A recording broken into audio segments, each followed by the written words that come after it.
The Miami Heat have done it again in finding these hidden gems, this time in the form of two NBA prospects playing for their G League affiliate team. I'll explain who they are and what they've done on this episode of Heat Digest. It's a prospect takeover. The Sioux Falls Skyforce, the Miami Heat's G League affiliate team, played the Salt Lake City Stars last night in a contest that ended 138 to 130 for the Skyforce winning.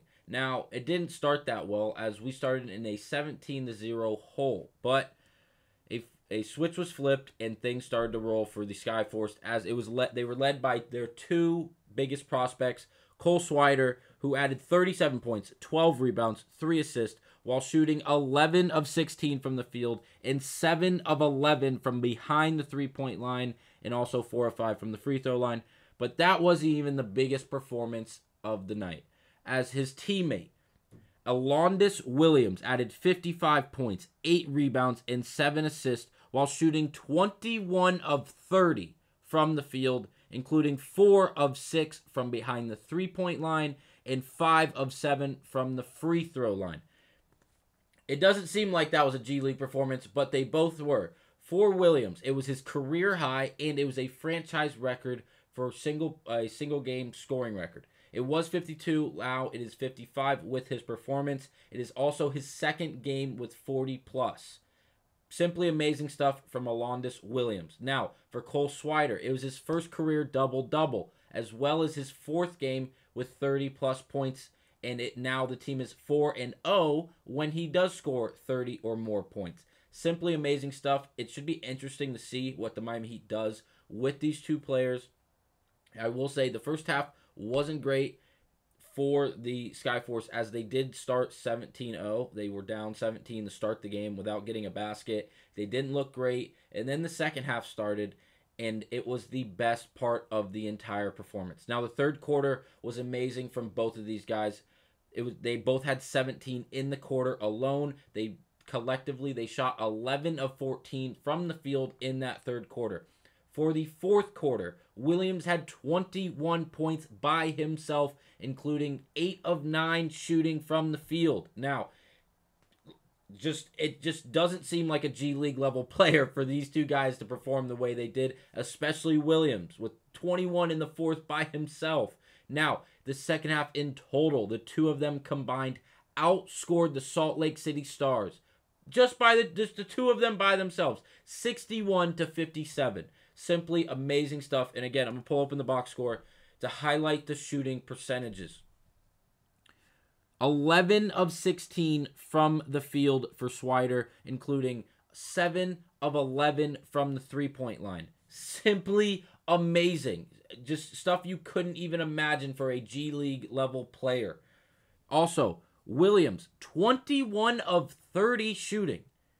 21 of 30 is absurd. That is it. It is flat out ridiculous, especially, again, from a G League level player, including 4 of 6 from the three-point line. These are better than 2K numbers. You guys playing 2K can't even do that. And you guys probably are playing on rookie. Simply amazing stuff from these two guys. It should be interesting to see what the Miami Heat do. Hopefully, they pull them up, not for the rest of the season, not permanently, but just let them come up for a game that we might get comfortable with. It might be a home game that we know we're going to run the score up on, like a Utah Jazz team when we host them, because we did just go to their house and we did lose. That was the first game of our road stand that we just got done with. Maybe when we host Utah or we host like the Trailblazers or something along those lines where we can get comfortable, hopefully plug these guys in coming off the bench. Give them like 10 minutes a game, 15 minutes. See what they can do against real NBA talent. Not that the G League isn't like pro-level ball, but again, it is really the development league. It used to be called the D League.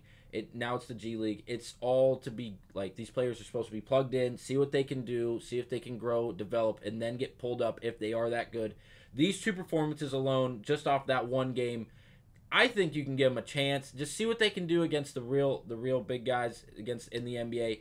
I'm not saying putting them in a playoff series. I'm not saying I'm plugging them in against the Boston Celtics in a crucial game for standings and just a overall just to see how things are going. No, against a team against like the Trailblazers, the Pistons, the Jazz, someone along those lines. See what they can do against real NBA talent and see if they can earn a spot off the bench. See if they can earn some more minutes. See if they can earn a rotation spot. See what they can just do on the pro level rather than the G League, especially if they let them finish out this G League season and they continue this way of play. Because that performance right there simply was far better and exceeded much of the expectations for anyone in the G League. So, what do you think? What would you do? Would you call him up immediately? Would you let him play a little bit more and then call him up? Excuse me. What would you do if you were a part of the Miami Heat team? I would consider pulling him up now, depending on what games we have at home or what games we have coming up. Anything against the Pistons, the Trailblazers, the Jazz, that group of teams, I would say why not? Like let them plug in, let them play a little bit, see what they can do. If it's awful, pull them. If it's terrible, like send them right back down. But that's what I would do. Let me know what you guys think about these two prospects, these two hidden gems for Miami. If you could, subscribe to the channel as we're on our road to 100 subscribers. It would mean a lot to me. Thanks a lot. Enjoy the rest of your day.